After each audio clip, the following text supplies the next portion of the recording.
Hello नमस्ते and very good morning to all the notebook ice education for all channel पे आप सभी का स्वागत है। द हिंदू के आज के सेशन के साथ आज फिर हाजिर हो गए हैं। आज की जो भी इंपॉर्टेंट न्यूज़ है उसको डिस्कस करने के लिए, अलॉन्ग विद जो भी हमारा एडिटोरियल रहेगा उसको इन डिटेल डिस्कस करने के लिए। जो भी शॉर्ट न्यूज़ होगी नेशनल इंटरनेशनल पहले उसको देखेंगे, उसके बाद में हम अपना एडिटोरियल एनालिसिस करेंगे। बहुत अच्छे अच्छे टॉपिक्स पे आया है, जैसे कि अभी गर्मी का इतना मौसम चल रहा है, उसकी वजह से जगह जगह आग लग रहे हैं। कुछ तो चीज़ें हैं वो लोगों की जो है इंस्टीट्यूशंस की लापरवाही की वजह से भी हो रही है, कुछ हीट की वजह से भी हो रही हैं, सेफ्टी प्रिकॉशंस ना रखने की वजह से हो रही हैं। तो इन सब को लेकर के एक एडिटोरियल आया है, उसके ऊपर बात करेंगे कि क्या दिक्कतें हैं, कौन सी पॉलिसीज़ अभी हैं और क्या और वे फॉरवर्ड किया जा सकता है। साथ के साथ में एक दो और भी आर्टिकल्स हैं, जैसे कि एक एडिटोरियल बात कर रहा है अभी हम इलेक्शन के टाइम में बहुत अलग अलग सोसाइटी के तबकों को क्या कर रहे हैं, टारगेट कर रहे हैं, लेकिन एक जो बहुत ही एक तरीके से मार्जिनलाइज्ड एक तबका है जो कि डीफ एंड डम जो लोग होते हैं, जो कि एक तरीके से मूक बधिर जिनको बोला जाता है, दिव्यांग लोग होते हैं, उनको लेकर के क्या पॉलिसी है गवर्नमेंट की और किस तरीके से उनको नेग्लेक्ट किया जा रहा है, इसके बारे में एक एडिटोरियल है, उसके ऊपर बात करेंगे। साथ के साथ और भी बहुत छोटे बड़े न्यूज़ है जिसको हम इन डिटेल देखेंगे। सबसे पहले हाईलाइट्स के थ्रू देख लेते हैं कि आज हमें किन टॉपिक्स पर चर्चा करनी है, उसके बाद आज की जो चर्चा है उसको हम आगे बढ़ाएंगे। तो सबसे पहले हमारे हाईलाइट्स क्या हैं। अभी जो है इलेक्शन का टाइम है और कई सारे मामले हैं जो बहुत लंबे समय से चल रहे हैं, जैसे कि सबसे पहले तो हमने केजरीवाल से रिलेटेड बहुत सारी न्यूज़ हमने टाइम पे डिस्कस की है। 1 जून तक उनको इंटरिम बेल मिली हुई थी, अभी उसको एक्सटेंड करने के लिए उन्होंने क्या किया है, एक सुप्रीम कोर्ट में अर्जी डालने की कोशिश की थी लेकिन उसको खारिज कर दिया गया है। तो क्या मुद्दा है उसको देखेंगे। दूसरी न्यूज़ हमारी क्या है, Tamil Nadu farmer protest against new dam construction at Mulla Periyar. तो मुल्ला पेरियार डैम के बारे में हम देखेंगे कहाँ पर है, साथ के साथ में तमिलनाडु के जो किसान हैं वो क्यों प्रोटेस्ट कर रहे हैं उसको भी देखेंगे। क्लाइमेट चेंज और एनवायरनमेंट से रिलेटेड तो पूरा टॉपिक है, इसको अच्छे से डिस्कस किया जाएगा। अगली न्यूज़ हमारी है, Dalit victims family in MP demands probe by CBI case. तो यहाँ पर जो है एमपी में कल एक न्यूज़ निकल के आई है, 2019 से ये मामला चल रहा था। बहुत ही एक तरीके से कहना चाहिए कि अभी भी हमारे लिए समाज में दलितों की स्थिति इस तरीके की है, उसको सोचने वाला विषय है ये। जिस तरीके की घटनाएं हैं, क्या न्यूज़ है उसको देखेंगे, साथ के साथ में किस तरीके से इसको ठीक किया जा सकता है उसके ऊपर बात करेंगे।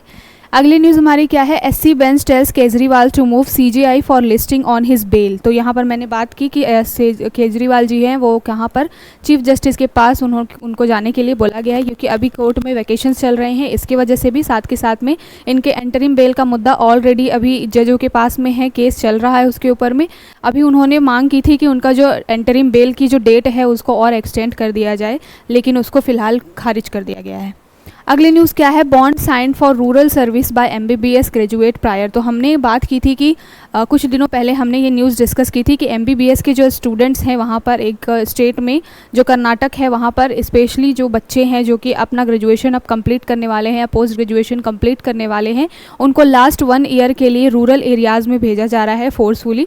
उसको लेकर के पिटीशन डली थी और फिलहाल कोर्ट ने बोला है कि इस तरीके से उनको क्या नहीं किया जा सकता, बच्चों को, स्टूडेंट्स को फोर्स नहीं किया जा सकता। तो इसके बारे में देखेंगे, साथ के साथ में क्या न्यूज़ है और क्या मामला है उसको भी देखेंगे, और कोर्ट ने एक अलग भी अपना पर्सपेक्टिव रखा है उसके बारे में बात करेंगे। साथ के साथ ये केवल इंडिया का मुद्दा नहीं है, इंटरनेशनल कंट्रीज़ में यूएसए वगैरह में भी हम देखेंगे तो इस तरीके के प्रोविजंस हैं जहाँ पर गवर्नमेंट इस तरीके के क्या करती है, एक तरीके से मैंडेट या फिर रूल बनाती है। कोर्ट ने बोला है ये गलत नहीं है, फिलहाल इस केस में नहीं इम्प्लीमेंट होगा, क्यों नहीं होगा उसके बारे में हम चर्चा करेंगे। अगली न्यूज़ क्या है, an altered protein and fuji neurons. तो यहाँ पर बात, ये एडिटोरियल है एक किसके बारे में बात कर रहा है, माइक्रोसेफली। माइक्रोसेफली एक तरीके की डिजीज़ है, न्यूरॉन से रिलेटेड है, तंत्रिका तंत्र से रिलेटेड है, जहाँ पर बच्चे का जो आकार रहता है, जो नॉर्मल बच्चे होते हैं उनके कंपैरिजन में जो इस तरीके के डिजीज़ से ग्रसित बच्चे होते हैं उनका क्या होता है, जो सर है वो थोड़ा सा छोटा होता है, मेंटल एबिलिटी जो बोलना चाहिए वो बाकी सामान्य बच्चों से थोड़ी कम होती है। इसके बारे में एक बहुत ही अच्छा एडिटोरियल है जिसको हम इन डिटेल देखेंगे। जीएस पेपर 3 में साइंस के लिहाज से आपको ये टॉपिक बहुत ही इंपॉर्टेंट रहेगा। अगली न्यूज़ हमारी क्या है, still no sign of language of equity and inclusion. यहाँ पर मैं बात कर रही थी तो डीफ बच्चों को लेकर के जो एक तरीके से जो बहरे हैं या फिर जो कहना चाहिए कि मूक बधिर जो बच्चे होते हैं, मार्जिनलाइज सेक्टर के जो बच्चे होते हैं, उनको किस तरीके से हमारी पॉलिसी में शामिल किया जा रहा है या फिर नहीं किया जा रहा है, इसको लेकर के है, उनकी क्या समस्याएं हैं, इसके ऊपर इस एडिटोरियल में बात की जा रही है। तो उसको हम देखेंगे। अभी रिसेंटली एक मूवी आई है श्रीकांत, उसको भी देखने जाना चाहिए आपको, बहुत ही अच्छी मूवी है। उसमें बताया गया है कि क्या चैलेंजेस होते हैं अगर कोई बच्चा इस तरीके से दिव्यांग बच्चा है, आगे निकलना भी चाहता है, तो उसको पॉलिसी के रिस्पेक्ट में अगर आप देखें तो गवर्नमेंट में कुछ ऐसी पॉलिसीज़ नहीं है जिसकी वजह से वो और आगे बढ़ सके अपने जीवन में। साथ के साथ समाज का एक नज़रिया तो वैसा रहता ही रहता है। तो ये एडिटोरियल काफ़ी कुछ हमें एक नया सिनेरियो देगा, इसके बारे में देखेंगे। अगली जो न्यूज़ है ये अभी सिक्योरिटी से लेकर कर आ रही है। बहुत ज़्यादा अभी सिक्योरिटी थ्रेट हमको देखने को मिल रहा है, स्पेशली दिल्ली में। कुछ दिनों पहले न्यूज़ आई थी कि दिल्ली के जो स्कूल्स है वहाँ पर बॉम्ब थ्रेटन का बात बताई गई थी। फिर बहुत सारे स्कूल के जो हैं उनको बच्चों को खाली कर लिया गया था, वहाँ से निकाल दिया गया था। इसी तरीके का नया केस अभी निकल के आया है। कहाँ पर? दिल्ली एयरपोर्ट, जो इंदिरा गांधी हमारे यहाँ एयरपोर्ट है दिल्ली में, वहाँ पर बॉम्ब से रिलेटेड एक सिक्योरिटी थ्रेट निकल के आया है। किसी ने वहाँ पर लिखा हुआ था मैसेज बॉम्ब करके। तो इस तरीके की साइबर सिक्योरिटी से रिलेटेड साथ के साथ में इस तरीके के जो थ्रेट्स हैं वो निकल के बहुत ज़्यादा आ रहे हैं। इसको लेकर के न्यूज़ आई हुई है, तो डिस्कस करेंगे क्या पूरा मुद्दा है। और यहाँ पर हम ये भी देखेंगे कि साइबर सिक्योरिटी को लेकर के और इस तरीके की सिक्योरिटीज़ को लेकर के गवर्नमेंट क्या इनिशिएटिव अपने चला रही है। ठीक है, अगली न्यूज़ क्या है? चाइना को लेकर के है। चाइना अपने अफ्रीका में किस तरीके से अपने वर्क को, अपने ट्रेड को एक्सपांड कर रहा है, उसके ऊपर है। और अफ्रीका हमारे लिए भी बहुत इंपॉर्टेंट है, सिर्फ इंडिया और चाइना के लिए नहीं, वर्ल्ड वाइड भी अफ्रीका की इंपॉर्टेंस बहुत ज़्यादा है, क्योंकि मिनरल से भरपूर जो है पूरा ये कॉन्टिनेंट है। तो वहाँ पर चाइना के जाने से क्या दिक्कतें हो सकती हैं बाकी कंट्रीज़ को, या चाइना को क्या फ़ायदे हैं, इसके बारे में जो है ये न्यूज़ बात करती है, इसको देखेंगे। अगली न्यूज़ हमारी क्या है? Cyber security provider Check Point rams up India presence. तो यहाँ पर वही साइबर सिक्योरिटी से रिलेटेड चीज़ें बताई जा रही हैं। अभी फ़िलहाल जो तेल अवीव है, इज़राइल का जो कैपिटल है, वहाँ से हमें एक तरीके से सपोर्ट मिलने जा रहा है साइबर सिक्योरिटी में। और जो हमने बहुत बार बात की है कि इज़राइल जो है डिफेंस के मामले में, सिक्योरिटी के मामले में काफ़ी अच्छा है। तो अभी हमारे यहाँ बेंगलुरु में क्या है, एक तरीके से जो तेल अवीव की एक कंपनी है वो साइबर सिक्योरिटी से रिलेटेड पूरा सेटअप करने जा रही है, जो कि इंडिया में साइबर सिक्योरिटी जो भी थ्रेट होते हैं उसको एक तरीके से रेगुलेट करने का, उसको मिटिगेट करने का काम करेगी। तो देखेंगे क्या न्यूज़ है। अगली न्यूज़ हमारी रेमल साइक्लोन से रिलेटेड है। हमने बात की थी 2-3 दिन पहले, ये जो है पूरा हिट किया है बे ऑफ बंगाल में, बांग्लादेश और बंगाल, साथ के साथ में इंडिया के और भी कंट्रीज़ में, जो नॉर्थ कंट्रीज़ हैं वहाँ पर ये जो स्टेट्स हैं वहाँ पर ये पहुँच रहा है। तो रेमल के बारे में बात की गई है कि ये अभी तक का क्विकेस्ट फॉर्मिंग और लॉन्गेस्ट लास्टिंग है। बहुत तेज़ी से, बहुत जल्दी से बनने वाला साइक्लोन है, लेकिन बहुत लंबे समय तक रहने वाला या फिर इफ़ेक्ट करने वाला साइक्लोन है। तो इसके बारे में थोड़ा सा हम देखेंगे। तो ये पूरी हाईलाइट है जिसके ऊपर हमको चर्चा करनी है। चलिए सबसे पहले शुरू कर लेते हैं आज की पहली न्यूज़ के साथ। पहली हमारी न्यूज़ तमिलनाडु से निकल के आ रही है। यहाँ पर क्या बात की जा रही है? मुल्ला पेरियार डैम पे तमिलनाडु की गवर्नमेंट जो है वो अभी डैम बनाने जा रही है। इसको लेकर के वहाँ पर जो फार्मर्स हैं, जो किसान हैं, वो प्रोटेस्ट कर रहे हैं। क्यों प्रोटेस्ट कर रहे हैं? पहली बात तो ये कि पानी से रिलेटेड मुद्दा है। मुल्ला पेरियार डैम के ऊपर में बहुत ज़्यादा जो है किसान सिंचाई वगैरह के लिए डिपेंडेंट हैं, और बांध बनाने से क्या है, इनको थोड़ी पानी से संबंधित क्या होंगी, दिक्कतें आएंगी, इसको लेकर के। साथ के साथ में क्लाइमेट को ध्यान में रखते हुए भी कई बारी हमने बात की है कि जब इन्वायरमेंट के ऊपर प्रेशर बहुत ज़्यादा बढ़ता है तो लॉन्ग टर्म में वो क्या होता है, एक भयावह स्थिति हमारे लिए खड़ा कर देता है। जहाँ पर बहुत ज़्यादा बर्डन जब क्रिएट होता है इन्वायरमेंट के ऊपर में, प्रकृति के ऊपर में, तो फिर वो लॉन्ग टर्म में साइड इफ़ेक्ट्स उसको देखने को मिलते हैं। और इस तरीके से डैम वगैरह बना करके जब हम क्या करते हैं, किसी भी इकोलॉजिकल एरिया को अपने हिसाब से रेगुलेट करने की कोशिश करते हैं, तो वहाँ पर बहुत सारे लोगों को, इंसान ही नहीं, वहाँ पर जो जीव जंतु होते हैं, पानी में जो रहते हैं, उनको भी बहुत सारी दिक्कतों का सामना करना पड़ता है। तो क्लाइमेट को ध्यान में रखते हुए साथ के साथ में जो किसान हैं वो अपनी खेती वगैरह से रिलेटेड, सिंचाई वगैरह से रिलेटेड जो समस्याएं हैं उसको भी ध्यान में रखते हुए अभी यहाँ पे प्रोटेस्ट कर रहे हैं। तो हमारे लिए यहाँ से इम्पॉर्टेंट क्या है, मुल्ला पेरियार, क्योंकि यहाँ से जीएस में आपके जो है एक तरीके से ज्योग्राफी वाले सेक्शन में, या फिर आप जीएस पेपर 3 में क्या कर सकते हैं, इन्वायरमेंट वाले सेक्शन में इस तरीके के आपसे क्वेश्चन बनते हैं। किसी डैम के बारे में पूछ लिया जाता है, स्पीसीज के बारे में पूछ लिया जाता है, एनवायरमेंट के ऊपर क्या इम्पैक्ट है, उससे रिलेटेड कोई भी मुद्दा होता है तो आपका आपका न्यूज़ बनने की संभावना रहती है, क्वेश्चन बनने की संभावना रहती है। तो मुल्ला पेरियार डैम के बारे में कुछ फैक्चुअल चीज़ें हम देख लेते हैं। फिलहाल तो ये तमिलनाडु और केरला के बीच में एक तरीके से क्या है बना हुआ ये डैम है। लगभग 999 साल की लीज़ पर है ये। बहुत ही पहले से ये ब्रिटिश एरा के टाइम से ऑलमोस्ट 1895 में ये इस्टेब्लिश्ड हुआ था।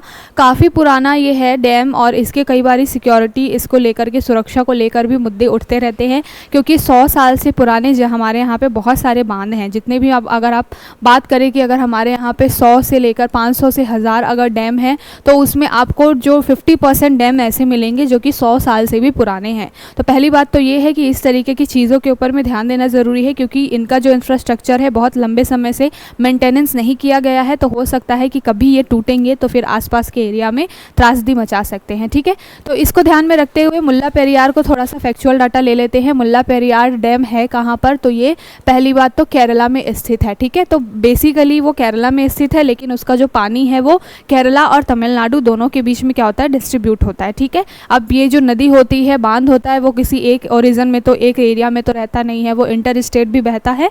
तो उसको ध्यान में रखिएगा कि केरला और तमिलनाडु के बीच में स्पेशली मुल्ला पेरियार डैम को लेकर के चीज़ें हैं। लेकिन अगर इस्टेब्लिशमेंट कहाँ पे स्थित है इसकी बात की जाए तो केरला में मुल्ला पेरियार डैम है।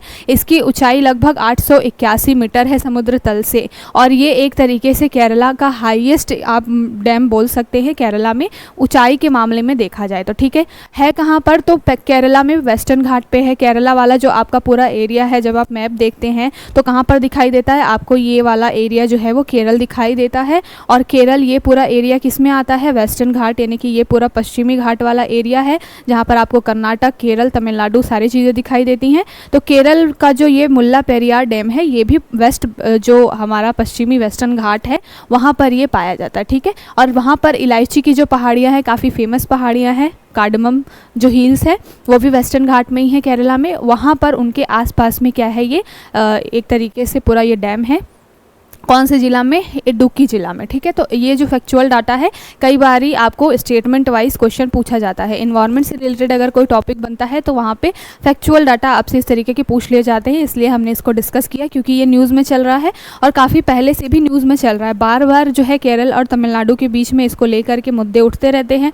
जल विवाद हमने कई बार डिस्कस किया है कि बहुत सारे स्टेट्स हैं जिनके बीच में पानी को लेकर के विवाद होता है, कावेरी जल विवाद वगैरह इस तरीके की चीज़ें होती हैं। तो यहाँ से क्वेश्चन बनने की संभावना होती है। ठीक है, अगली न्यूज़ हमारी क्या है, अगली न्यूज़ जो है अभी फ़िलहाल हमारी समाज की क्या स्थिति है उसके बारे में बताता है। साथ के साथ में हमारे यहाँ पर प्रशासन कितना ज़्यादा अभी एक तरीके से कहना चाहिए कि अच्छे तरीके से काम नहीं कर पा रहा है, इसको लेकर की भी है। साथ के साथ में हमने इतने एक्ट्स वगैरह बना रखे हैं, उसके बावजूद भी ऐसी क्यों कंडीशन निकल के आ रही है, इसके ऊपर सोचने की बात है। जहाँ पर प्रोग्रेसिव इंडिया की लोग इतनी ज़्यादा बात करते हैं, वहाँ पर अभी भी जो इंडिया है वो प्रोग्रेस के मामले में बहुत पीछे है। अगर आप मेंटली भी देखें, सोशली भी देखें, पूरा टॉपिक आपको जीएस पेपर 2 में क्या करना है, लिंक करना है। अगर आपसे बोली जाए, पूछे जाए कि क्या पॉलिसीज़ में कमियां हैं, किस तरीके से इन समस्याओं को दूर किया जा सकता है। मुद्दा क्या है, यहाँ पर मुद्दा चल रहा है Dalit victims family in MP demands probe by CBI case escalated. तो यहाँ पर मुद्दा क्या निकल के आया है, एमपी में जो है डिस्ट्रिक्ट है वहाँ पर 2019 में एक दलित बच्ची के साथ में क्या हुआ था, एक तरीके से छेड़खानी की घटना निकल के आई थी जो कि सवर्ण जाति के लोगों ने उनके साथ में की थी। जब उस बच्ची ने अपने घर पर जाकर बताया था तो ऑब्वियस सी बात है, भाई होते हैं हमारे, जो भी हमारे पेरेंट्स होते हैं वो क्या होते हैं, इन सब चीज़ों से गुस्से में भर जाते हैं। फिर उसके महिला के जो भाई है वो कहाँ पहुँचे, इन लोगों के पास पहुँचे जिन्होंने छेड़खानी की थी, उनको मारा पीटा और उनके साथ में इन लोगों की क्या हुई, एक तरीके से हाथापाई हुई। फिर ये पूरा मुद्दा लगभग अभी तक चल रहा था 2019 से लेकर के अभी तक, यानी कि 2024 तक बार बार इस टॉपिक के ऊपर में इन दोनों फैमिलीज़ के बीच में या दोनों ग्रुप्स के बीच में क्या हुआ है, बार बार मारा पीटी की घटनाएं हुई हैं। और स्पेशली जो ये दलित फैमिली है उसके साथ में बहुत सारी चीज़ें क्या हुई हैं, ख़राब हुई हैं। इसकी फैमिली के लगभग 3 लोगों की डेथ हुई है इस चक्कर में। और मुद्दा क्यों इतना ज़्यादा हाईलाइटेड हो रहा है, इसलिए हाईलाइटेड हो रहा है क्योंकि ये जो पूरा सवर्ण जाति है वो एक बाहुबली संगठन से क्या लगता है, रिलेशन रखता है। यहाँ के मतलब कि नेतागिरी में इन्वॉल्वमेंट है। और वहाँ की प्रशासन ने क्या किया है, इस बच्ची के खिलाफ, जो बच्ची ने 2-3 सालों से बार बार कंप्लेंट दर्ज कराई है लोगों के खिलाफ, उनके खिलाफ में कोई भी एक्शन वहाँ के प्रशासन ने नहीं लिया है। इसको लेकर के पूरा ये मुद्दा निकल के आया है और यहाँ पर जो है पार्टीज़ जो है बीजेपी या फिर कांग्रेस एक दूसरे के ऊपर आरोप प्रत्यारोप करे, वो हमारे लिए इंपॉर्टेंट नहीं है। बट हमारे लिए अगर आप देख लीजिए कि आपको एक एग्जाम्पल देना है, रीसेंट एग्जाम्पल देना है कि इतने सारे एक्ट्स हमने बनाए हैं ST SC के लिए। हमने 1989 से ही हमने एक्ट बनाया हुआ है। यहाँ पर जो है प्रिवेंशन ऑफ क्या है, एक तरीके से जो भी इनके साथ में गलत चीज़ें होती हैं ST SC के साथ में, उसको लेकर के हमने 1989 में क्या किया, एक्ट बनाया। उसके बाद में हमने संवैधानिक दर्जा दिया OBC, जिस तरीके से एक OBC कहना चाहिए निकाय है पॉलिटी में, उसी के तहत उसी के तर्ज पे हमने क्या है ST SC के लिए भी निकाय बनाए हुए हैं जो इन पूरे समाज के लोगों के अधिकारों के बारे में बात करते हैं। तो इंडिया में पॉलिसीज़ की कमी नहीं है किसी भी लेवल पे, लेकिन फिर भी आप इस तरीके की घटनाएं देख रहे हैं। 2019 से मॉलेस्टेशन का केस आया, 2024 तक चला, प्रशासन ने उसमें कोई ध्यान नहीं दिया और फाइनली जो लड़की है उसने क्या किया, एम्बुलेंस से कूद करके, उसके भाई की डेथ हुई, उसके साथ पोस्टमार्टम के लिए हॉस्पिटल गई थी, एम्बुलेंस से कूद के उसने जान दे दी कि उसकी वजह से ही उसकी फैमिली के 3-4 लोग क्या हुए हैं, डेथ हुई है उनकी। तो इस तरीके के मुद्दे जो हैं वो समाज सोसाइटी के लिहाज से हमको सोचने पे मजबूर करते हैं कि क्या इस तरीके से चीज़ें हैं जिसकी वजह से ये सब चीज़ें हो रही हैं और क्यों ये कंट्रोल नहीं हो रहा है, इसके ऊपर बात करेंगे। साथ के साथ में जो भी प्रशासन की कमियां हैं उसके ऊपर भी। तो इस तरीके के एग्जाम्पल जब आपसे पूछा जाए कि पॉलिसीज़ में क्या कमियां हैं, अगर मान लीजिए आपको मेंस में लिखने के लिए आता है या फिर इसके ऊपर में आपको ऐसे लिखने के लिए आता है, तो वहाँ पे आप करंट एग्जाम्पल के थ्रू बता सकते हैं कि अभी भी क्या है, बहुत सारी संभावनाओं की ज़रूरत है, अभी भी बहुत सारे एक तरीके से चीज़ों को ठीक करने की ज़रूरत है। ठीक है, अगली न्यूज़ केजरीवाल जी से रिलेटेड है। अभी इंटरिम बेल के लिए इन्होंने अपना डेट एक्सटेंड करने की बात की थी, लेकिन फ़िलहाल खारिज कर दिया गया है क्योंकि वैकेशंस चल रहे हैं अभी कोर्ट में और वहाँ पर बोला गया है कि ऑलरेडी जो मामला है वो जज के पास है।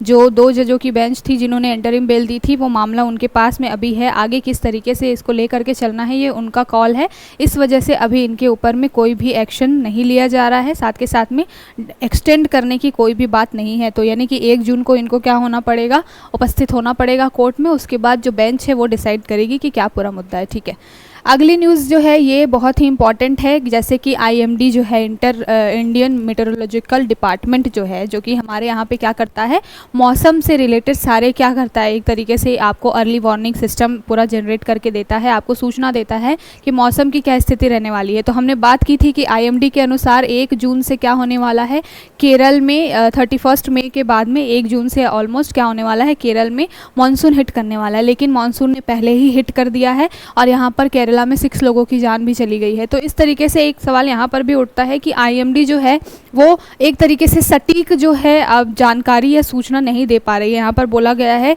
यहाँ पर बात ही की गई है कि IMD ने ये तो ज़रूर बता दिया था कि हैवी रेनफॉल होने वाला है, लेकिन कितने मैसिव लेवल पे होने वाला है इसके बारे में उन्होंने कोई भी जानकारी नहीं दी थी और जितना उन्होंने अनुमान लगाया था उससे कहीं ज़्यादा की बारिश हो गई है। इंडिया में ऑन एन एवरेज अगर देखा जाए कि एवरेज की बात की जाए, जब अच्छा मानसून होता है तो 87 mm जो है वो बारिश होती है। लेकिन अभी इस यहाँ पर केरल में जो है मानसून हिट किया है, वहाँ पर लगभग 103 mm की बारिश हो गई है एक ही दिन के अंदर और उसमें बहुत सारे लोगों की क्या हो रही है, जान जा रही है। तो इसको लेकर के न्यूज़ है, इसमें बहुत ज़्यादा कुछ हमारे लिए इम्पॉर्टेंट नहीं है और IMD के बारे में हमने बहुत बार क्या किया हुआ है, टॉपिक सारे डिस्कस किए हुए हैं। आज जो है एडिटोरियल बहुत इंपॉर्टेंट है तो उसको हम बहुत डिटेल में लेकर के चलेंगे। जहाँ पर जो टॉपिक है वहाँ से फैक्चुअल क्वेश्चन बन सकते हैं उसको हम देखते चलेंगे नो डाउट, बट जो है आज जो एडिटोरियल्स है उसको काफ़ी अच्छे से देखेंगे। ये जो न्यूज़ है ये भी हमने पहले भी डिस्कस की हुई है। यहाँ पर क्या बात की जा रही है, हमने बात किया था कि कर्नाटका की जो गवर्नमेंट है वो जो MBBS स्टूडेंट्स हैं उनके लिए एक पॉलिसी लेके आई है। पॉलिसी में क्या था कि जो भी 2022 बैच के जो भी बच्चे हैं जो कि 2022 में अपना क्या कर रहे हैं, ग्रेजुएशन कंप्लीट कर रहे हैं, पोस्ट ग्रेजुएशन कंप्लीट कर रहे हैं, उनका क्या होने वाला है, 1 साल के लिए को रूरल एरियाज़ में जा कर के अपनी सर्विसेज देनी थी। ये कंपलसरी था उन बच्चों के लिए। तो उनमें से कुछ सारे बच्चों ने क्या किया था, पिटिशन डाली थी इस रूल के खिलाफ में।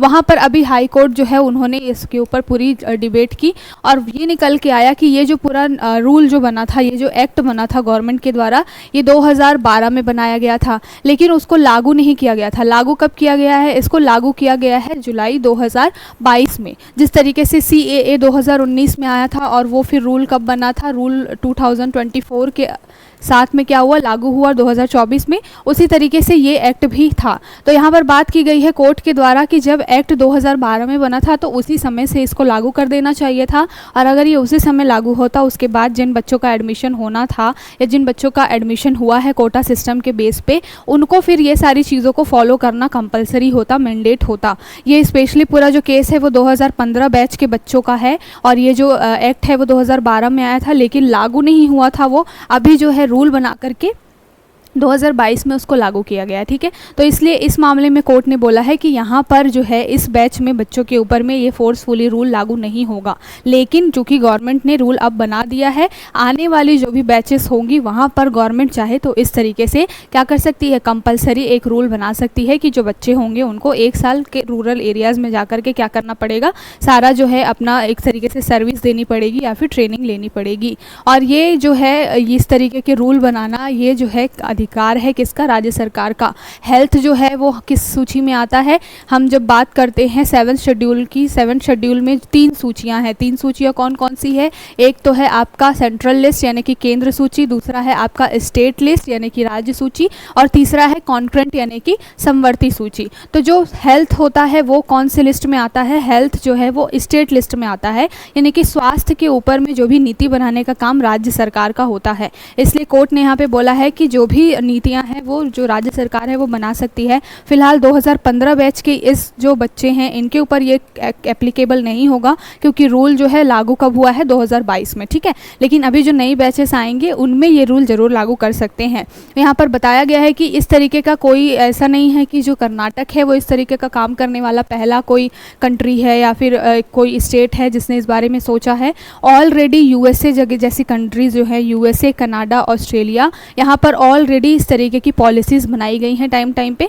जहाँ पे जो स्टूडेंट्स होते हैं, स्पेशली मेडिकल स्टूडेंट्स होते हैं, उनको रूरल एरियाज़ में क्या किया जाता है, भेजा जाता है, और वहाँ पर वो जा कर के ट्रेनिंग करते हैं कुछ सर्टन टाइम ऑफ पीरियड के लिए। ठीक है, तो इसको ध्यान में रखिएगा। हमारे यहाँ का ये यूनिक कुछ रूल नहीं है, या फिर ऐसा नहीं है कि जो कर्नाटका गवर्नमेंट है उसने कुछ गलत रूल बनाया है। रूल बिल्कुल सही है, इस तरीके से चीज़ें की जा सकती है। फिलहाल यहाँ पर ये लागू नहीं होगा, बस इतनी बात है। ठीक है, तो आई होप समझ में आ गया होगा आपको मुद्दा। अब चलते हैं हम अपने आज के बहुत ही इम्पॉर्टेंट टॉपिक के ऊपर। ठीक है, अब चलते हैं हम आज के बहुत ही इंपॉर्टेंट टॉपिक के ऊपर। बात कहाँ पर की जा रही है, जीएस पेपर 3 में साइंस से रिलेटेड, और वहाँ पर हेल्थ से रिलेटेड ये पूरा एडिटोरियल है, बहुत ही इंपॉर्टेंट है यहाँ पर। और जब भी प्रीलिम्स पास में आता है, जब साइंस से रिलेटेड क्वेश्चन बनते हैं तो वहाँ पे कुछ डिजीज़ के बारे में, उनके क्या कैरेक्टरिस्टिक हैं, उनकी क्या चीज़ें हैं, उसके बारे में क्वेश्चन बन जाता है। यहाँ पर ये जो एडिटोरियल है, एक नई तरीके की बीमारी, नई तो नहीं है, बहुत ही यूनिक है, मोस्टली बहुत ज़्यादा कंट्रीज़ में देखी गई है, लेकिन फिर भी हमारे यहाँ पर एक तरीके से नेग्लिजिबल है, बहुत ज़्यादा इसके ऊपर ध्यान नहीं दिया जा रहा है। इसके ऊपर में ये पूरा एडिटोरियल बात करता है। बीमारी कौन सी है, बीमारी है माइक्रोसेफली। माइक्रोसेफली क्या है, एक तरीके से एक न्यूरॉन्स बेस्ड बीमारी है, जिसमें क्या होता है, जो जन्मजात बच्चे होते हैं उनका जो सर है, ये जो हेड वाला एरिया होता है, उसका जो कंपैरिजन अगर आप नॉर्मल बच्चों से करें, जो कि एक सामान्य स्वस्थ बच्चा पैदा होता है, उसके कंपैरिजन में हेड जो है वो छोटा रह जाता है। अगर आप इंटेलिजेंस की बात करें, मेंटल एबिलिटी की बात करें, तो वो भी सामान्य बच्चों की तुलना में बहुत कम रह जाती है। बेसिकली ये जो है न्यूरॉन्स से रिलेटेड आपकी पूरी बीमारी है। ठीक है, तो नाम पहली बात याद रखिएगा, कौन सी बीमारी है, माइक्रोसेफली। ठीक है, और किस तरीके की बीमारी है, तो तंत्रिका तंत्र से रिलेटेड ये पूरी बीमारी है। ठीक है, यहाँ पर बात की गई है। साथ के साथ में यहाँ पर बताया गया है कि रीज़न क्या होते हैं।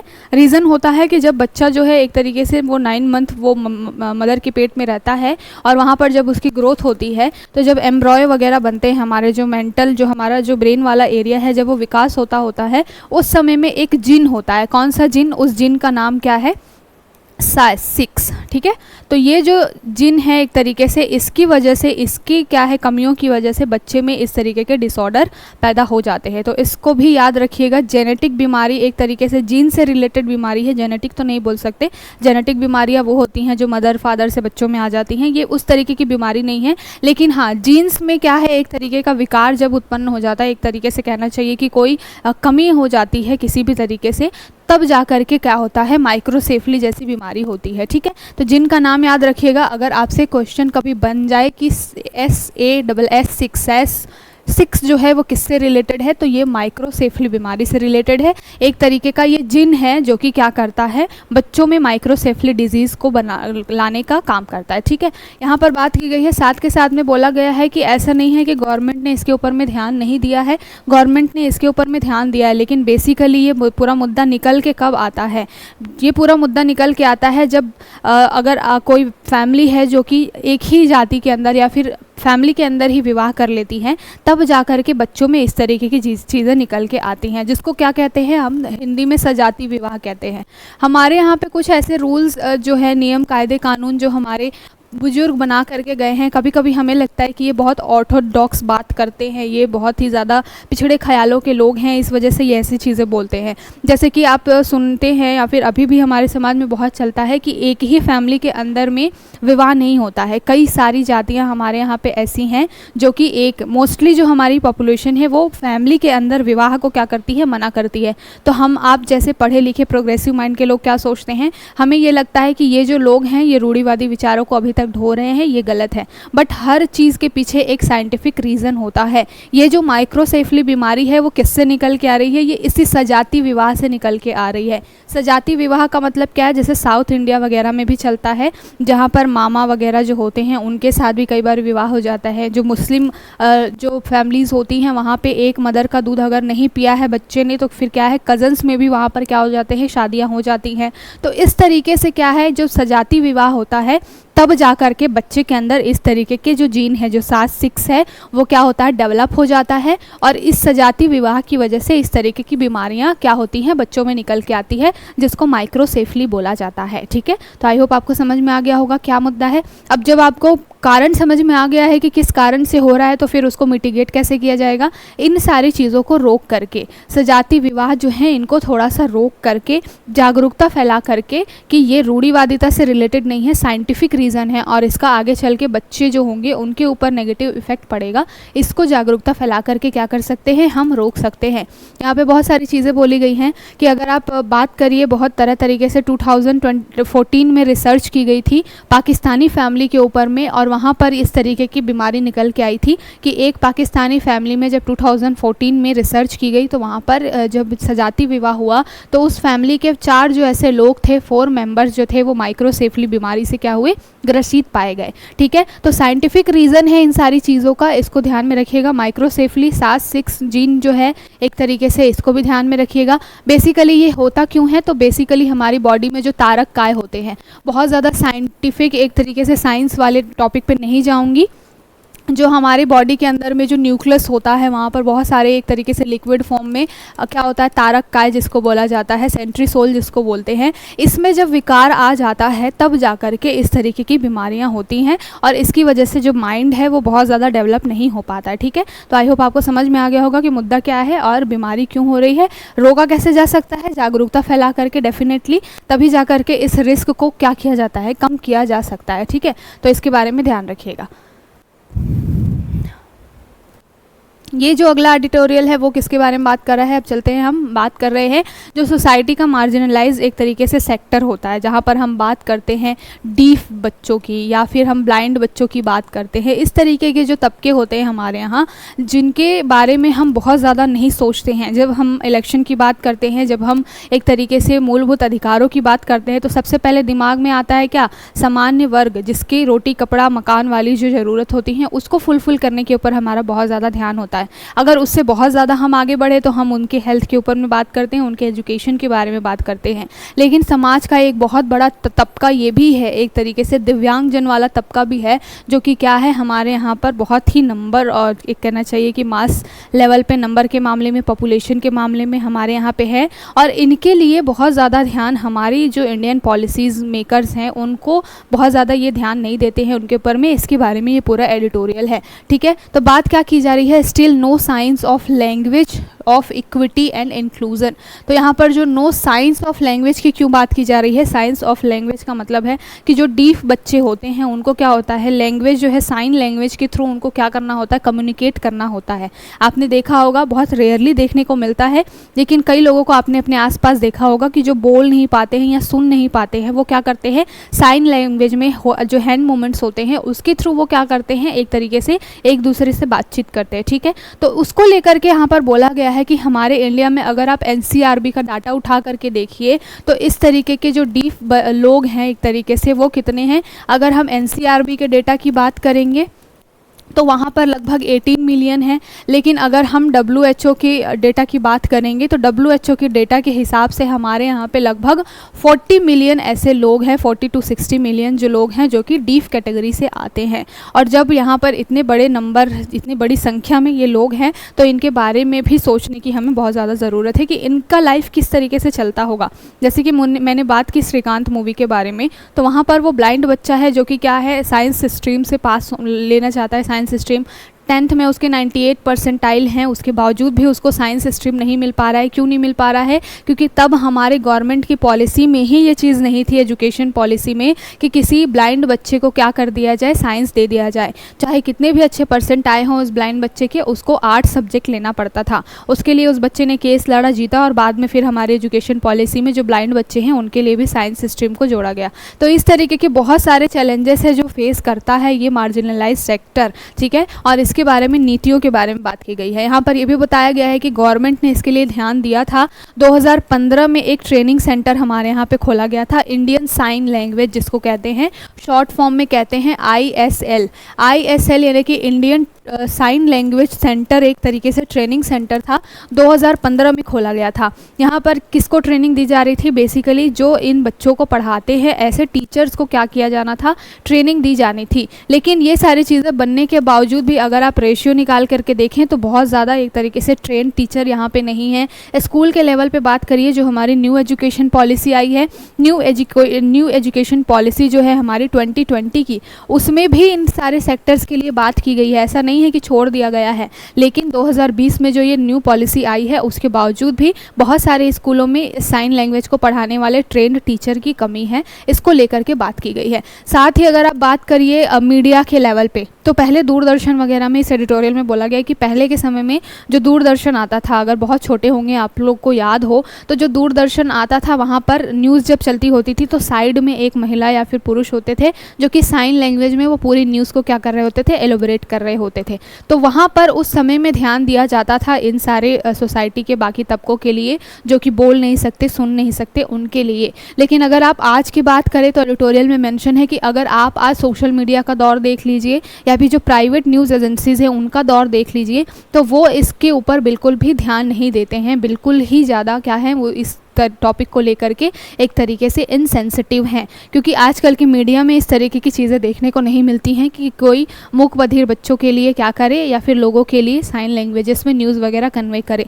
इसके बारे में बात की गई है। साथ के साथ में अगर हेल्थ से रिलेटेड बात की जाए तो हेल्थ से रिलेटेड भी एक तरीके से जो बच्चा होता है, जो right of person with disabilities act है 2016 का, वहाँ पर क्या है, बहुत सारी ऐसी चीज़ें हैं हेल्थ से रिलेटेड है जिनको उनको सुविधाएँ मिलनी चाहिए, वो भी नहीं है। कई जगह पे जब पब्लिक प्लेस में स्पेशली जाते हैं तो उनके लिए एक अलग तरीके की व्यवस्था होनी चाहिए, ठीक है। स्पेशली जो ब्लाइंड लोग हैं उनको ब्रेल में बहुत सारी चीज़ें होनी चाहिए उनके पास में, सो दैट वो कहीं पब्लिक प्लेस पे जाएं तो वो उस चीज़ को पढ़ करके या फिर सुन करके क्या हो सके, समझ सके कि वहाँ पर क्या चीज़ें बोली जा रही हैं, उनके लिए कहाँ पर कौन सा सेक्शन बना हुआ है, ठीक है। एक बात बोली जाती है कि अगर आपको किसी व्यक्ति को, दिव्यांग व्यक्ति को हेल्प करनी है तो आप उस पर दया दिखा करके हेल्प मत करिए, इस तरीके से हेल्प करिए कि वो आगे चल के आपकी दया की उसको ज़रूरत ही ना पड़े, आपकी उसको ज़रूरत ही ना पड़े, इस तरीके का मैकेनिज़्म होना चाहिए। तो इसी के ऊपर ये एडिटोरियल जो है वो बात करता है कि हमारे यहाँ पे क्या होना चाहिए, इस तरीके की चीज़ें होनी चाहिए, सो दैट क्या हो सके, ये जो मार्जिनलाइज सेक्टर है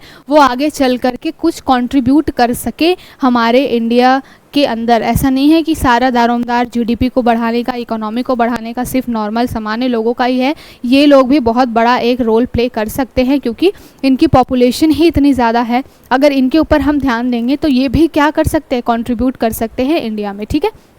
इसके बारे में ये पूरा जो एडिटोरियल है बात करता है। तो आई होप आपको समझ में आ गया होगा किस बारे में बात की जा रही है, ठीक है। एक और न्यूज़ है, एक और जो एडिटोरियल है वो अभी फायर सेफ्टी को लेकर के बात करता है, ठीक है। तो फायर सेफ्टी को लेकर के अभी ये जो एडिटोरियल है वो बात कर रहा है क्या बात कर रहा है, ये इंफ्रास्ट्रक्चर जीएस पेपर 3 में अगर आप इंफ्रास्ट्रक्चर से रिलेट जो इकोनॉमी का टॉपिक है वहाँ पर इंफ्रास्ट्रक्चर से रिलेट कर सकते हैं। साथ के साथ में जीएस पेपर 2 में आप गवर्नमेंट पॉलिसी में क्या लूप होल्स हैं उससे भी इसको रिलेट कर सकते हैं। यहाँ पर बात क्या की जा रही है, on fire safety regulations in India के बारे में बात की जा रही है। यहाँ पर अभी हमने रिसेंटली बहुत 3-4 ऐसे बड़े बड़े केसेस देखे हैं आग लगने के। स्पेशली सबसे बड़ा जो निकल के मामला आया था राजकोट में निकल के आया, जहाँ पर गेमिंग जोन जो होता है वहाँ पर जो आग लगी बहुत बड़े लेवल पे, और फिर क्या हुआ 32 पीपल्स की वहाँ पर डेथ हो गई।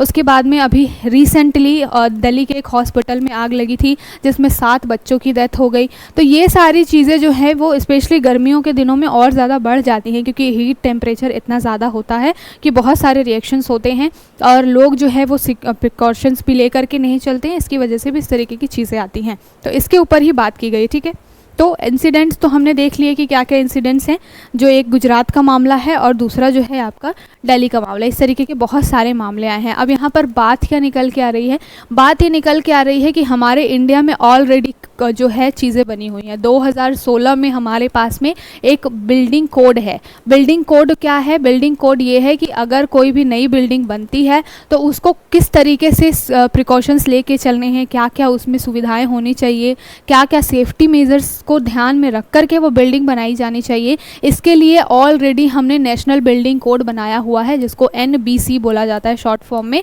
कब का बनाया है, 2016 का। इसके बावजूद भी क्यों इस तरीके की चीज़ें निकल के आ रही हैं, इसके ऊपर में ये पूरा एडिटोरियल जो है वो बात करता है। दूसरी बात ये है कि जो भी प्रशासन है वो भी इसमें एक तरीके से इररिस्पॉन्सिबल बिहेवियर करता है, क्योंकि जो NOC देने का काम होता है वो किसका होता है, NOC वगैरह देने का काम इन्हीं प्रशासनिक लोगों का होता है। यही ऑफिसर्स होते हैं जो कि कॉम्प्रिहेंशन डेवलपमेंट कंट्रोल रेगुलेशन जो करते हैं, वही ऑफिसर्स होते हैं जो कि क्या करते हैं, NOC वगैरह देने का काम करते हैं। ठीक है, और नो ऑब्जेक्शन सर्टिफिकेट, NOC का फुल फॉर्म क्या है, नो ऑब्जेक्शन सर्टिफिकेट, यानी कि उन्होंने सारी चीज़ें एग्जामिन कर ली हैं, सारी चीज़ें ठीक हैं और वो NOC दे देते हैं बिना जांच किए सही तरीके से कि जो प्रॉपर इंस्टीट्यूट है उसने सारी चीज़ों को मेजर्स को फॉलो किया है नहीं किया है, उनके पास में इमरजेंसी लाइक कंडीशन अगर हो जाए तो वहाँ से निकलने के लिए रास्ते हैं या नहीं, वहाँ पर ऑक्सीजन सिलेंडर है कि नहीं, अगर आग लग जाए तो उसको बुझाने के लिए पूरा सेटअप है या नहीं, इन सारी चीज़ों को अनदेखी किए बिना ही NOC दे दिया जाता है। यहाँ पर एक मामला बोला गया है कि एक बार 1997 में जो है उपहार सिनेमा में इस तरीके की ट्रेजेडी हुई थी। लगभग 56 to 60 के अराउंड लोगों की डेथ हुई थी। मामला कोर्ट में गया था और कोर्ट ने बोला था कि इस तरीके का जो नेग्लिजेंस है वो जिम्मेदारी किसको लेनी चाहिए, वहाँ के प्रशासन को, साथ के साथ में जो इंस्टीट्यूट का मालिक है उसकी पूरी जिम्मेदारी होनी चाहिए इस तरीके से। ठीक है, तो इसको भी क्या किया जाता है, एक तरीके से अनदेखी की जाती है। अगर हम देख लें कि फायर प्रिवेंशन के ऊपर और क्या मेजर्स हमारे यहाँ हैं, तो fire prevention and life safety measures 2013 है हमारे यहाँ पे। ठीक है, इसके बावजूद भी इतने सारे हमने चीज़ें कर रखी हैं, उसके बावजूद भी क्या हो रहा है, इस तरीके की चीज़ें निकल के आ रही हैं, तरह तरह के आगजनी के केसेस निकल के आ रहे हैं। दूसरा मुद्दा ये बोला गया है कि यहाँ पर जो आग लगी है, स्पेशली दिल्ली वाला जो मामला है, वहाँ पर आग लगी है, क्यों लगी है, क्योंकि उस हॉस्पिटल में ज़रूरत से ज़्यादा ऑक्सीजन सिलेंडर को रखा गया था। अब ये जो है कोविड के बाद से ऑक्सीजन सिलेंडर को लेकर के बहुत ज़्यादा मारामारी हुई, क्योंकि उस टाइम पे पेंडेमिक लाइक सिचुएशन थी और वहाँ पर ऑक्सीजन मिल नहीं रहे थे। तो लोगों ने क्या किया, बहुत बड़े लेवल पर एक तरीके से जमाखोरी जिसको बोला जाता है वो कर लिया। अब इस हॉस्पिटल में ज़रूरत से ज़्यादा ऑक्सीजन सिलेंडर रहने की वजह से क्या हुई है, आग लगी है। तो ये भी एक जो है मुद्दा है, क्योंकि आग लगने के लिए ऑक्सीजन जो है वो एक तरीके से क्या काम करता है, इंस्टिगेटर का काम करता है, और आग बुझाने के लिए CO2 की ज़रूरत होती है। तो ज़रूरत से ज़्यादा ऑक्सीजन सिलेंडर होने की वजह से भी क्या हो रहा है, वहाँ पे आग लग रही है। अगर सेफ्टी प्रिकॉशंस नहीं रखे जा रहे हैं तो भी आग लग रही है। अगर जो नेशनल बिल्डिंग कोड है उसको ध्यान में रख करके चीज़ें नहीं बनाई जा रही, मैकेनिज़्म नहीं बनाया जा रहा, तो भी ये सारी चीज़ें आ रही हैं। और इसमें सफ़र कौन कर रहा है, वो इनोसेंट फैमिली सफ़र कर रही है जो वहाँ पर जा रही है, चाहे वो हॉस्पिटल हो, चाहे वो गेमिंग जोन हो जहाँ पे लोग फ़न के लिए जाते हैं। और वहाँ पर इतने बड़े लेवल पे जब लोगों की गैदरिंग हो रही है तो वहाँ पे इंस्टीट्यूशन की इस तरीके से जो अनदेखी है वो बहुत ज़्यादा एक तरीके से सीरियस मैटर के ऊपर क्या करती है, अपना ध्यान खींचती है। इस तरीके से जो भी चीज़ें होती हैं उसको IPC की धारा 304A के तहत क्या किया जाता है, एक तरीके से हैंडल किया जाता है और फिर उसमें सज़ा वगैरह का प्रावधान होता है। फिलहाल आपको समझ में आया होगा कि क्या मुद्दा है। यहाँ पे एक डाटा दिया गया है, बात बात की गई है कि अगर आप एनसीआरबी के डेटा की बात करें तो 2022 में जो इस तरीके की किलिंग हुई है वो लगभग 241 क्या हुए हैं आगजनी के केसेस आए हैं एनसीआरबी के डेटा के हिसाब से इंडिया में। तो लगभग 250 के करीब आग लगने के केसेस आए हैं। और इसी तरीके का एक मामला हमने देखा था जब गुजरात में ही एक बार 2019-20 के अराउंड में ट्यूशन के अंदर में जो है आग लग गई थी। बहुत सारे बच्चे वहाँ से क्या हो रहे थे, बालकनी से उनको कूदना पड़ रहा था क्योंकि निकलने के लिए इमरजेंसी गेट ही नहीं था वहाँ पे। इस तरीके की भी कंडीशन हुई थी। तो बात बोली गई है एनसीआरबी का डेटा है जिसमें बताया गया है कि इंडिया में एक साल के अंदर अंदर लगभग 250 से 300 इस तरीके के आगजनी के केसेस आते हैं और उसमें बहुत बड़े लेवल पे लोगों की जान जाती है। तो इन सारी चीज़ों की अकाउंटेबिलिटी किसको लेनी चाहिए, तो अकाउंटेबिलिटी सबसे पहले तो स्टेट की होनी चाहिए। साथ के साथ में यहाँ पे बात की गई जो इन्फोर्समेंट एजेंसीज़ हैं जिनके ऊपर ये पूरा एक तरीके से रिस्पॉन्सिबिलिटी है इसको देखने का, उनके ऊपर में अकाउंटेबिलिटी होनी चाहिए। स्टेट साथ के साथ जो एनओसी प्रोवाइड कराते हैं वो लोग, साथ के साथ जो भी इन्फोर्समेंट एजेंसीज़ होती हैं जिनको इस सब चीज़ों को देखना है, उनको क्या करना चाहिए, इस तरीके से ध्यान दे करके चलना चाहिए कि फ्यूचर में फिर इस तरीके की कंडीशन ना हो। ठीक है, तो ये पूरा एडिटोरियल था जिसके ऊपर हमने डिस्कस किया। अब कुछ शॉर्ट न्यूज़ देख लेते हैं। शॉर्ट न्यूज़ में क्या है, bomb hoax at Delhi airport triggers panic. तो यहाँ पर दिल्ली एयरपोर्ट की जो टॉयलेट है वहाँ पर प्लेन के अंदर में वहाँ पर बॉम्ब लिखा हुआ था किसी ने। इस तरीके के थ्रेट्स बहुत ज़्यादा अभी रिसेंट में निकल के आ रहे हैं। अगर हम पिछले 1 महीने में बात करें तो दिल्ली के अंदर ही जो आपके स्कूल में भी आया था इस तरीके का सिक्योरिटी थ्रेट, किसी ने कॉल करके बोला था कि स्कूल में बॉम्ब है। इस तरह के केसेस बहुत ज़्यादा आ रहे हैं और ये पूरा सिक्योरिटी को लेकर के एक बहुत बड़ा कंसर्न खड़ा करते हैं। अब यहाँ पर चलो हमारी तो एजेंसीज इतनी सही तरीके से अभी वर्क कर रही है कि कोई भी इस तरीके की कंडीशन होती है तो वो तुरंत उसको क्या कर लेते हैं, जा कर के सारा मामला हाथ में ले लेते हैं। लेकिन अगर मान लीजिए कि इस तरीके के केसेस बहुत ज़्यादा बढ़ने लग गए और प्रशासन ने कहीं से भी ढिलाई कर दी तो फिर कहीं ना कहीं ये जो अभी थ्रेट चल रहा है वो सच में भी बदल सकता है। ठीक है, तो इसको ध्यान में रखिएगा। क्या मुद्दा चल रहा है, सिक्योरिटी से रिलेटेड मुद्दा है, जस्ट फॉर अवेयरनेस न्यूज़ आई हुई है। ये जो है न्यूज़ वो बहुत इंपॉर्टेंट है हमारे लिए। यहाँ पर बात की जा रही है इंटरनेशनल रिलेशन जीएस पेपर 2 में आईआर से रिलेटेड ये टॉपिक है। कोई भी 2 देशों के बीच में कोई भी एक तरीके से एग्रीमेंट होता है उसका इंडिया के पर्सपेक्टिव से पढ़ना हमारे लिए इम्पॉर्टेंट होता है। अभी फिलहाल न्यूज़ क्या आई है, post Covid China is back in Africa and doubling down on minerals. तो यहाँ पर जो है पोस्ट कोविड, मैंने कुछ दिन पहले भी बात की थी कि चाइना कोविड के बाद से अब लगभग पूरे विश्व में क्या कर रहा है, वापस से अपनी एक साख जमाने की कोशिश कर रहा है। हमने कुछ दिन पहले देखा था कि ये यूरोप के बहुत सारे कंट्रीज़ के पास में भी जा रहा है, लेकिन ये बात अलग है कि जर्मनी को छोड़ के बाकी सारी यूरोपियन कंट्रीज़ जो है वो एंटी चाइना चल रही हैं। बट ये भी मुद्दा है कि इलेक्ट्रिक व्हीकल, नेचुरल गैस, ये सारी चीज़ों के लिए जो है यूरोप, चाइना और रशिया जैसी कंट्रीज़ पर डिपेंडेंट है, तो पूरी तरीके से बाइकआउट भी नहीं कर सकता। अभी उसी क्रम में जो बेल्ट एंड रोड इनिशिएटिव है चाइना का, उसको ध्यान में रखते हुए चाइना ने क्या किया है, अफ्रीका के अंदर एक तरीके से एक्सपांड करने की कोशिश की है। अफ्रीका इतना इम्पॉर्टेंट क्यों है, इसके ऊपर ध्यान क्यों दिया जा रहा है, क्योंकि मिनरल के हिसाब से, खनिज के हिसाब से, साथ के साथ में अगर आप बात करेंगे सोना, हीरा, इन सब को देखा जाए तो जो पूरा अफ्रीकन कॉन्टिनेंट है बहुत ही इम्पॉर्टेंट है। रॉ मटेरियल बहुत ज़्यादा है। ये कॉन्टिनेंट पीछे सिर्फ इसलिए रह जाता है क्योंकि उस रॉ मटेरियल को कैसे निकालना है इसके लिए इनके पास में पैसा नहीं है, इक्विपमेंट नहीं है। अदरवाइज़ अगर इसके ऊपर ध्यान दिया जाए तो अफ्रीका कॉन्टिनेंट जो है वो बहुत अच्छा एक तरीके से डेवलपमेंट कर सकता है इन फ्यूचर। ठीक है, तो इसको ध्यान में रखिएगा। अभी जो है चाइना के जो प्रेसिडेंट हैं वो जा रहे हैं यहाँ पर तरह तरीके की बेल्ट एंड रोड इनिशिएटिव, साथ के साथ में जो कॉम्प्रिहेंशन इकोनॉमिक पार्टनरशिप कर रहे हैं वो अफ्रीका के साथ में। अब इसका हमारे लिए क्या इंपॉर्टेंस हो सकता है, क्योंकि जो BRI इनिशिएटिव है उसके तहत एक तरीके से कनेक्टिविटी बनाने का काम जो है वो चाइना कर रहा है। अफ्रीका कॉन्टिनेंट अगर देखा जाए, हम अपना डिस्टेंस के हिसाब से देखेंगे तो अफ्रीका कॉन्टिनेंट के सबसे पास कौन है, इंडिया। यहाँ पर जो पूरा मैप होता है, यहाँ पर मैप के थ्रू मैं बता रही हूँ, सपोज़ अगर ये जो है मैप को इतना ध्यान मत दीजिएगा, ये सपोज़ आपको अफ्रीका कॉन्टिनेंट है, यहाँ पर आपको इंडिया दिखाई देता है। ये बीच वाला जो एरिया है वो कौन सा है, रेड सी वाला एरिया है। ठीक है, तो ये जो पूरा है अगर हम डिस्टेंस के हिसाब से देखें तो हमारे पास सबसे ज़्यादा, अगर दूरी के हिसाब से देखें तो हम जो है अफ्रीका कॉन्टिनेंट के सबसे ज़्यादा पास है।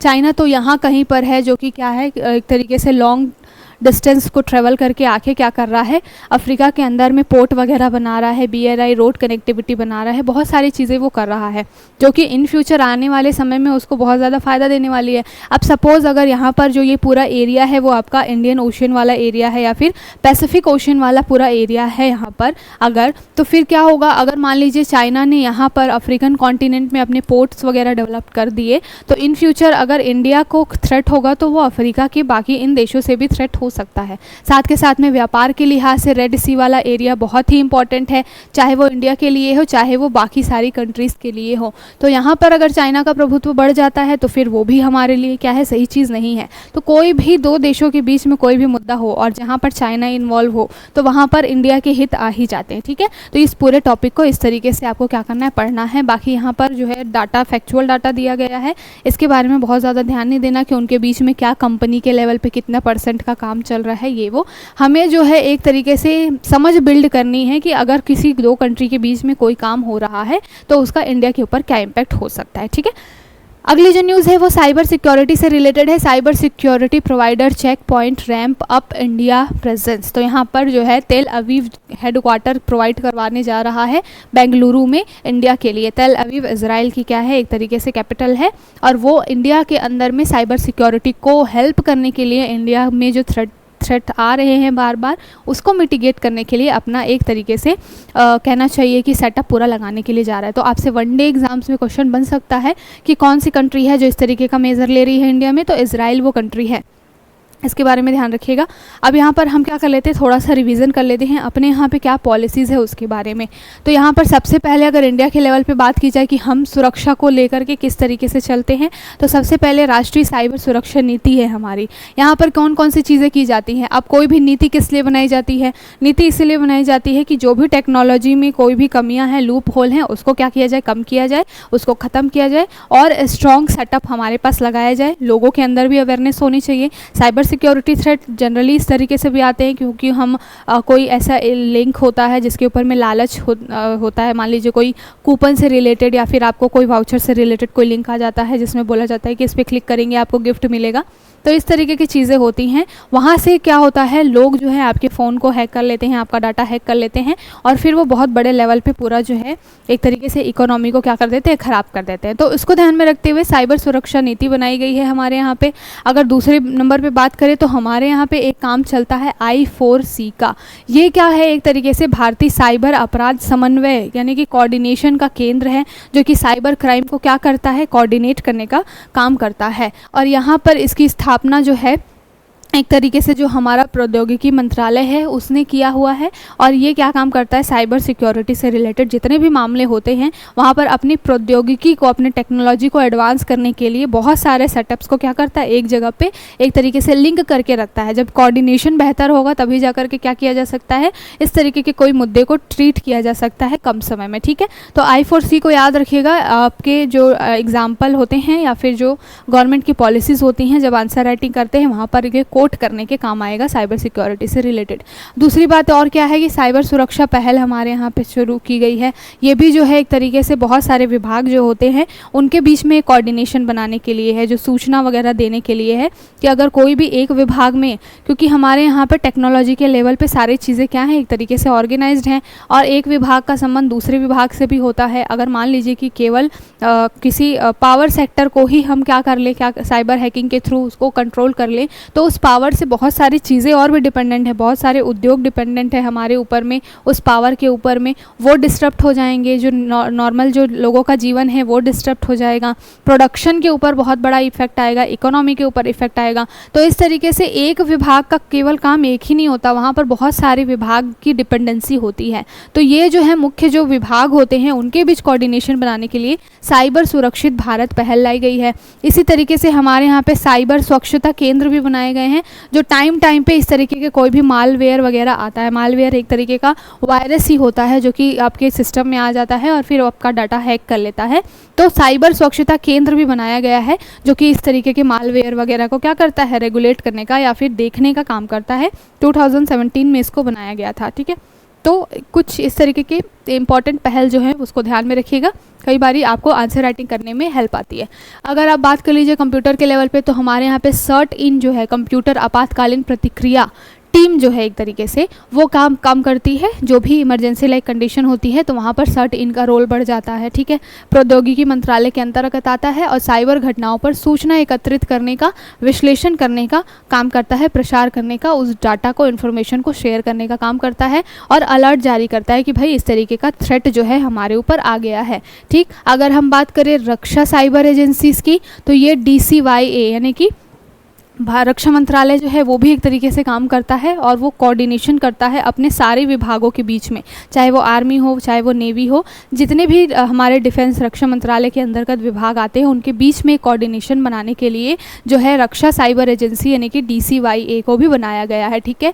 तो इसको भी ध्यान में रखिएगा। साथ के साथ में CII है, महत्वपूर्ण सूचना और संरचना, जो भी साइबर सिक्योरिटी से रिलेटेड जो भी चीज़ें हैं उसको क्या करना है, एक तरीके से हमें इमरजेंसी लाइक कंडीशन में क्या करना है, सूचना देना है, ठीक है। तो IC4 हो गया या फिर CII हो गया, इस तरीके के जब आप पॉइंट्स अपने आंसर में लिखते हैं तो बहुत अच्छा एक तरीके से इम्पैक्ट निकल के आता है, ठीक है। सामने वाले को भी लगता है कि हाँ बच्चे को बहुत सारी चीज़ें क्या है पता है। ये जो अगली न्यूज़ है रेमल के बारे में है। रेमल के बारे में हमने डिस्कस किया था, एक रिवीजन ले लेते हैं। रेमल क्या है, कहाँ से आया है, नाम इसका नामकरण किया है ओमान ने। रेमल का मतलब मैंने बताया था क्या, रेमल का मतलब ओमान में अरबी में होता है रेत, ठीक है।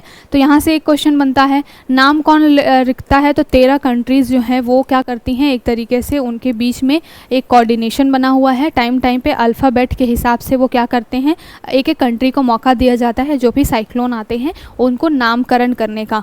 बे ऑफ बंगाल में ये जो जितने भी लोग जो कंट्रीज़ आती हैं, साथ के साथ और भी कंट्रीज़ हैं जिसमें ओमान वगैरह भी हैं, तो ये जो कंट्रीज़ होती हैं, इराक भी है, तो यहाँ पर जब भी बे ऑफ बंगाल वगैरह में कोई भी चक्रवात आता है या फिर अरेबियन सी में कोई भी चक्रवात आता है तो वो क्या करते हैं, यहाँ पर नामकरण करने का और अर्ली वार्निंग सिस्टम अलर्ट वगैरह जारी करने का काम करते हैं, ठीक है। तो रेमल अभी कहाँ पर आया है, बे ऑफ बंगाल वाले एरिया में आया है। सबसे ज़्यादा तबाही उसने बंगाल और बांग्लादेश में मचाई है। बांग्लादेश से निकल के अभी आ रहा है कि अभी इसके बारे इंटेंसिटी के बारे में जब चेक किया गया है तो बोला गया है कि ये क्विकेस्ट फॉर्मिंग है और लॉन्गेस्ट लास्टिंग है। क्विकेस्ट फॉर्मिंग का मतलब क्या है, बहुत तेज़ी से बना है लेकिन बहुत लंबे समय तक ये रह रहा है और इम्पैक्ट भी इसका बहुत ज़्यादा है। हमने बात की थी कि ये सीवियर कैटेगरी में आता है जिसकी जो स्पीड है लगभग 135 किलोमीटर पर आवर है, ठीक है। तो इस तरीके से भी आपसे कुछ क्वेश्चन पूछा जाता है। हमने ट्रॉपिकल साइक्लोन के बारे में बात की थी और हमने जो है शीतोष्ण कटिबंधीय एरियाज़ में जो साइक्लोन आते हैं उसके बारे में भी हमने बात की थी। जो ट्रॉपिकल साइक्लोन्स होते हैं वो ज़्यादा इम्पैक्टफुल होते हैं क्योंकि वो वार्म जो वाटर होता है उसकी वजह से बनते हैं। हमने कई बारी साइक्लोन वगैरह के फॉर्मेशन के बारे में देखा है, ज्योग्राफी में टर्म है कि यहाँ पर एक आई जैसी कंडीशन बनती है, लो प्रेशर क्रिएट होता है और फिर क्या होता है, बहुत सारी हवाएं, जो ठंडी हवाएं होती हैं वो नीचे आके बैठती जाती हैं, जो गर्म हवाएं होती हैं वो ऊपर उठती जाती हैं और इस तरीके से एक प्रेशर बिल्ड होता है और फिर क्या होता है, साइक्लोन आता है, ठीक है। तो ये सारी चीज़ें आपने ज्योग्राफी में पढ़ी होंगी, एक बार जा कर के उसको और रिवाइज कर लीजिएगा क्योंकि रिसेंट का मुद्दा है, एग्जाम सर पे है, हो सकता है आपसे क्वेश्चन बन जाए, ठीक है। क्योंकि अभी भी टाइम है अच्छा खासा, 15-20 दिन का टाइम है, तो हो अगर पेपर बन गया होगा तब तो कोई बात ही नहीं है। अगर नहीं बना होगा इन केस, और ऐसी तो चांसेस हैं कि अब बन जाना चाहिए 15-20 दिन पहले जनरली, लेकिन नहीं बना होगा तो हो सकता है आपसे क्वेश्चन बन जाए, यू नेवर नो, तो इसको ध्यान में रखिएगा। दूसरी बात ये बोली गई है कि ये जो है चक्रवात, इसकी इंटेंसिटी इतनी ज़्यादा है कि इसके पहले इतनी इंटेंसिटी का जो चक्रवात है वो केवल 2009 में आया था बांग्लादेश के अंदर और उसके बाद से सीधा 2024 में इतनी इंटेंसिटी का कोई साइक्लोन आया है जो कि इतने लॉन्ग समय के लिए क्या हो रहा है, इम्पैक्ट डाल के जा रहा है, ठीक है। लगभग 38 लोगों की वहाँ पर जान जा चुकी है अभी बांग्लादेश में, ठीक। तो 2009 में एक नाम क्या था साइक्लोन का, ये भी आपसे कहीं अगर थोड़ा सा पीछे जा करके पूछा जाए तो 2009 में एली करके एक चक्रवात आया था, ये भी बांग्लादेश के अंदर आया था, बे ऑफ बंगाल में आया था और इसके बाद से जो है सेकेंड एक तरीके से सीवियर जो साइक्लोन है वो रेमल आया है। कब आया है, अभी रिसेंट 2024 में, ठीक है। तो ये जो है कुछ फैक्चुअल चीज़ें हैं जो कि आपके एग्ज़ाम में क्वेश्चन बन जाते हैं, इस वजह से हमने इसको देखा। साइक्लोन कैसे बनता है, क्या बनता है, इसको भी हमने डिस्कस किया हुआ है, ये एडिटोरियल हमने पहले ही डिस्कस कर लिया। तो आज के लिए इतना ही। आई होप आपको सारी चीज़ें बहुत अच्छे से समझ में आई होंगी। जितने भी टॉपिक्स थे उसको अच्छे से हमने डिस्कस किया है। कल फिर मिलेंगे नए टॉपिक्स के साथ में, तब तक अच्छे से पढ़ाई करते रहिए। एग्ज़ाम सर पे है, नोट्स बनाइए, प्रॉपर रिवीजन करिए। कल फिर मिलते हैं नए टॉपिक्स के साथ, तब तक के लिए बाय बाय, टेक केयर।